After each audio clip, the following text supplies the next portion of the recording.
Aujourd'hui, j'avais envie de vous raconter un peu mon parcours de comment je suis arrivée en tant qu'agent commercial dans le parfum et vous raconter aussi comment j'ai vu évoluer le milieu de la parfumerie que j'aime vraiment énormément. Alors, pour venir au début, et j'ai vraiment énormément de personnes à chaque fois qui me demandent mon parcours, qui me demandent comment j'en suis arrivée ici. J'ai déjà fait dans plusieurs vidéos, mais j'ai l'impression qu'il n'y a pas tout le monde qui le sait, donc je vais le refaire.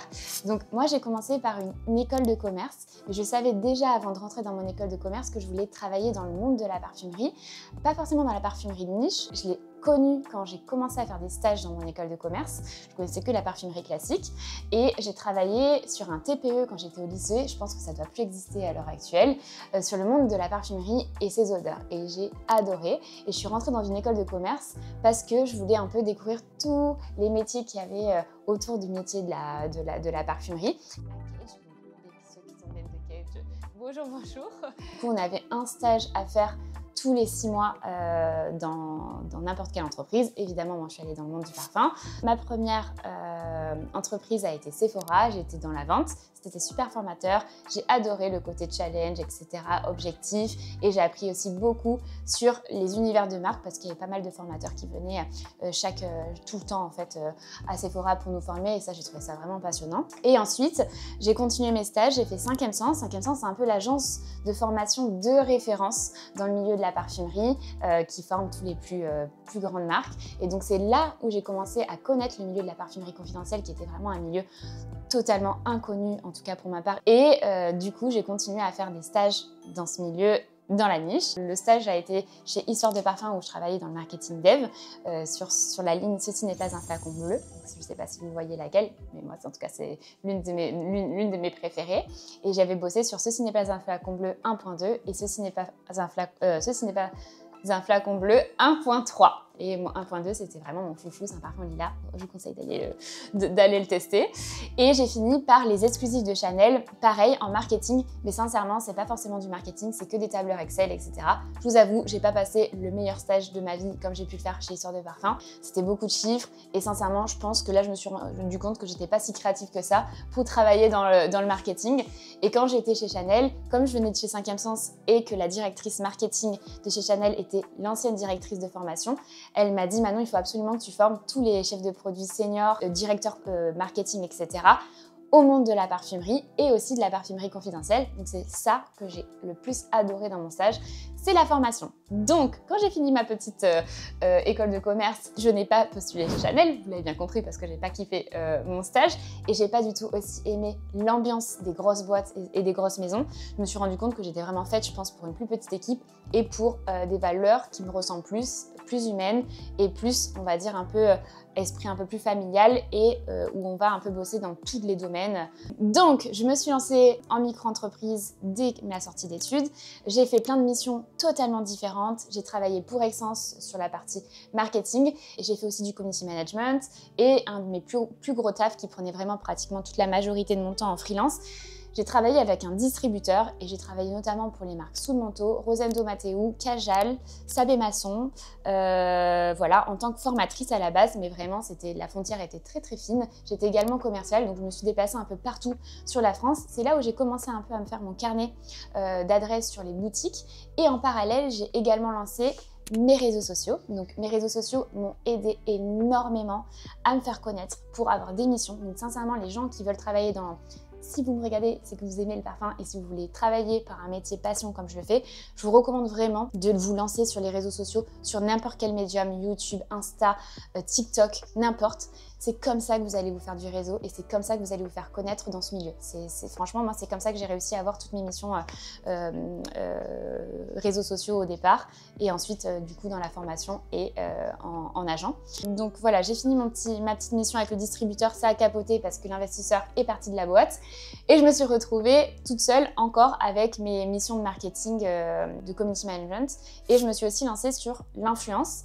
Sincèrement, dès la première année, ça a super bien fonctionné pour moi en tant qu'indépendante. Enfin, super. Je gagnais 2000 € à peu près de chiffre d'affaires par mois. Mais sincèrement, pour un lancement sans vraiment connaître personne, et moi j'ai aucun entrepreneur dans mon cercle, j'étais super contente. Et puis ça continue à progresser. J'ai pris plein de nouvelles marques en community management, en influence. Michael F, j'avais aussi un super contrat où je m'occupais d'envoyer des produits aux créateurs de contenu dans le monde entier. Donc j'avais les contacts du coup dans les réseaux sociaux, par les marques, les parfumeurs, les maisons de composition, les boutiques avec les distributeurs et maintenant les créateurs de contenu avec l'influence. Et donc là, j'ai vraiment eu un réseau vraiment important. Et donc, j'ai eu énormément de missions, de tout. Et je ne savais plus comment gérer. Donc, j'ai demandé à Nico de venir m'aider le week-end pour qu'on fasse ensemble les community management parce que ça prend énormément de temps. On dirait pas, mais les réseaux sociaux, c'est fou le temps que ça peut prendre. Et donc Nico a commencé à bosser avec moi, c'était vraiment génial. Et tellement on avait de taf, je lui ai dit mais Nico, quitte ton taf. Mais bon, il m'a dit maintenant t'es complètement déraisonné. Toi t'as jamais été dans un boulot salarié, donc du coup évidemment que tu peux pas comprendre comment moi je ressens la chose. Mais bon, je comprends voilà le côté risque, etc. C'est dur et moi j'avais un soutien financier aussi de la part de Nico, donc c'était beaucoup plus facile pour moi de me lancer. J'ai pas eu besoin d'avoir un petit job à côté, toutes les cartes étaient en mes mains pour me lancer. Donc Nico a fait son année sabbatique après avoir travaillé avec moi les week-ends. Ça s'est super bien passé. Il a quitté son taf et il travaille également dans le parfum. On ne travaille pas ensemble comme la majorité de nos potes pensent. Chacun a sa société. Lui maintenant travaille dans le marketing d'influence, donc les missions que je faisais pour Michael F, il n'a pas du tout Michael F. Il a développé son portfolio avec plein de marques, il a environ maintenant 15 marques. Et moi, au fil des missions, l'influence, du coup, j'ai tout passé, les missions que j'avais à Nico, c'est lui qui a géré. Le community management, je vous avoue, ça me prenait vraiment beaucoup de temps. J'ai eu d'autres missions en tant que formation, donc moi, c'est ce qui me plaisait le plus. Donc, j'ai continué à avoir plein de marques qui m'appelaient pour faire de la formation dans toute la France.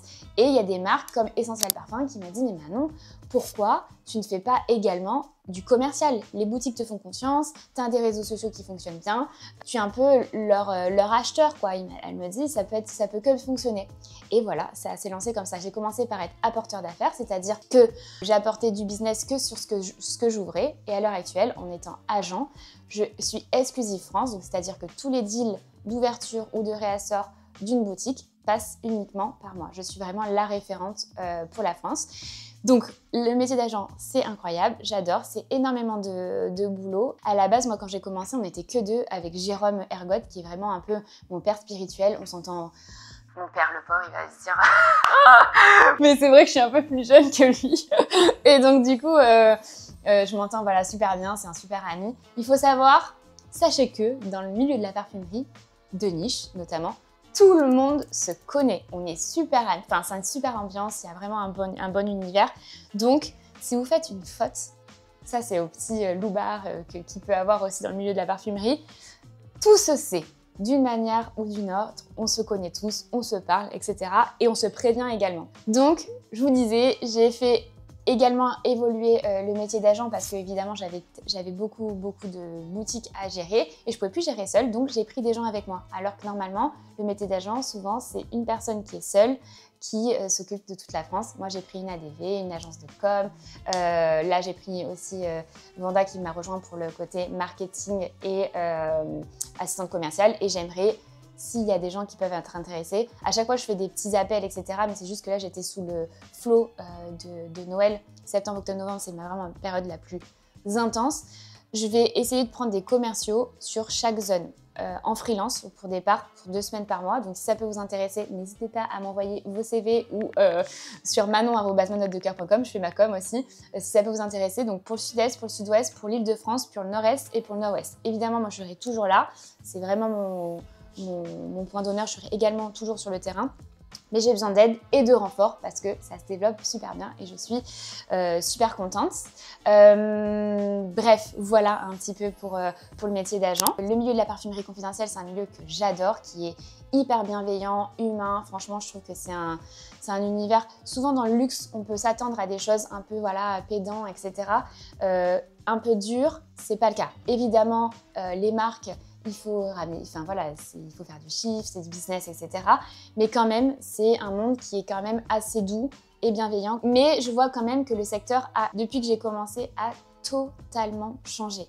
En 10 ans, le milieu de la parfumerie confidentielle a boomé, c'est comme le milieu de la sneakers. La sneakers, il y a 10 ans, c'était pas du tout ce que c'est aujourd'hui. Et encore, même, je trouve que la mode est en train de passer aux souliers. Mais la parfumerie niche est en train d'exploser grâce aux réseaux sociaux. Et ça amène une nouvelle génération dans le monde de la parfumerie qui est totalement différente des gens qui étaient initiés à la parfumerie, qui adoraient des choses très originales, hyper nichées, des choses qu'on n'a pas forcément l'habitude de sentir. Là, la nouvelle génération dans la parfumerie confidentielle amène tout à nouveau, les gourmands, les fruités, les parfums super puissants, très bis-mode, voilà, qu'on sent toute la journée, etc., longue tenue, qui collent à la peau. Ça n'existait pas avant. C'était pas du tout un critère. Ça fait 2-3 ans, je dirais que c'est vraiment, même plus, allez, 4 ans, un critère de choix dans la sélection des parfums confidentiels. C'est que ça tienne bien, qu'il y ait une puissance olfactive, des parfums qui soient gourmands, des parfums qui soient fruités. Ça, c'est la nouvelle génération des réseaux sociaux qui a amené ça. Je sais pas si c'est bien, mais toujours, de toute façon, dans une industrie, il y a toujours des transformations et il faut répondre à cette nouvelle clientèle. Moi, je trouve que ça donne un peu de peps et de vivant et de nouveaux horizons à la parfumerie. Après, il faut réussir à canaliser ces gourmands et qu'on revienne un peu aux prémices de la parfumerie confidentielle où il y avait aussi l'originalité, des choses assez inédites qu'on retrouvait dans cet univers-là. Aussi, je trouve que la parfumerie confidentielle est un peu devenue l'endroit pour les startups. On va lancer sa marque, il y a beaucoup de nouveaux arrivants de grandes marques de luxe, type L'Oréal, LVMH, qui montent leur marque de niche. Et c'est pas du tout, on va dire, les mêmes gens qui étaient un peu les créateurs d'antan, qui étaient un peu des artistes un peu fous, très originaux, loufoques, etc. Là, on est sur des businessmen qui veulent faire beaucoup d'argent avec la parfumerie parce qu'évidemment, c'est un des produits qui ramène le plus de marge dans le milieu de la beauté notamment. Et la parfumerie de niche a le vent en poupe. Donc, j'espère que ce côté humain ne va pas, on va dire, péricliter avec ces nouvelles têtes. Par exemple, Nico avait un rendez-vous avec une marque dans le tax-free. Il s'est dit, mais le boulard de la personne, elle n'avait rien fait. Et elle tirait à balles sur toutes les autres marques de niche qui étaient là depuis 10 ans en disant, mais moi, je suis pas comme eux, moi, je suis une vraie marque de luxe. Mais pour qui tu te prends? Voilà, le type de nouvelles personnes qui sont en train d'arriver. Et j'espère que que ça va être ça va être inédit, quoi, ce genre de personnage. Donc on va voir comment ça va évoluer dans ce sens au niveau business. Et évidemment, la parfumerie confidentielle est en train d'exploser. Il y a plein de nouvelles boutiques qui sont en train de se créer. Et ça, c'est pour notre plus grand bonheur parce que vous allez pouvoir retrouver les parfums que vous voyez sur les réseaux sociaux partout près de chez vous, comme ça vous pouvez les tester. Et vraiment, je vous conseille, les réseaux sociaux c'est bien pour vous donner une première idée du parfum, mais allez les tester en boutique et aussi prenez les conseils des personnes qui sont sur place, des connaisseurs. Parce que les créateurs de contenu, il y a à boire et à manger. Il faut écouter les bonnes personnes et ne pas se faire avoir. Moi, je suis pas fan du blind buy. Enfin, c'est tellement particulier le parfum. Après oui, si vous avez les mêmes goûts que le créateur de contenu et du coup qu'à chaque fois qu'il vous présente des références, vous êtes OK avec lui, vous savez que vous êtes dans le même univers olfactif que lui, why not de faire des blind buy? Mais sincèrement, moi je vous conseille toujours d'aller tester avant d'acheter et en magasin parce que c'est le meilleur moyen de vous éduquer vous-même aussi, de faire vos propres avis olfactifs et de pas juste acheter parce qu'on vous dit d'acheter ce parfum parce qu'il est génial.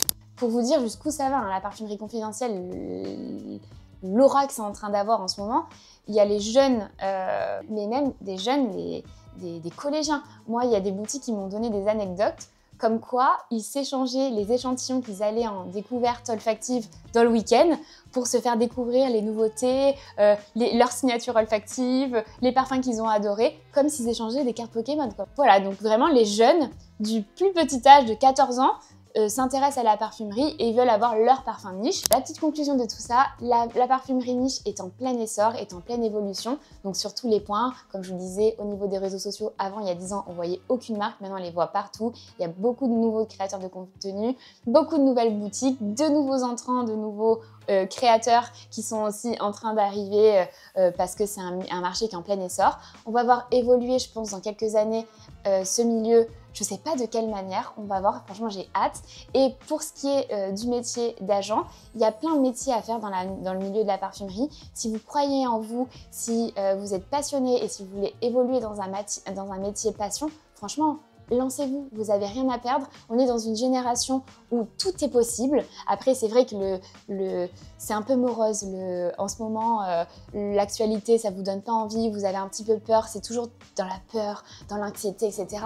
Franchement, affranchissez-vous des actualités, rêvez, pensez grand et allez-y. Voilà, moi c'est vraiment le conseil que je vous donnerai parce que si on m'avait dit un jour que j'allais entreprendre, j'y aurais jamais cru. Pour moi, j'allais finir dans une grosse boîte en étant chargée de marketing et finalement j'entreprends. Je fais du commercial, le truc le pire, je me disais mais mon Dieu, ce commercial avec sa mallette, etc. qui allait voir les boutiques, je me disais mais mon Dieu, l'angoisse. Mais franchement, c'est le truc le plus incroyable pour moi parce que je suis une sportive, j'adore les objectifs et j'adore former. Donc tout rentre dans la ligne de compte. Allez-y, lancez-vous et j'espère que voilà, cette vidéo va vous aider à faire votre petit chemin. Merci à vous d'être resté jusqu'au bout et j'espère que cette vidéo vous a plu. Je parle vraiment avec le cœur. Sur Instagram, je ne sais pas si vous me suivez, mais c'est toujours des formats courts, etc.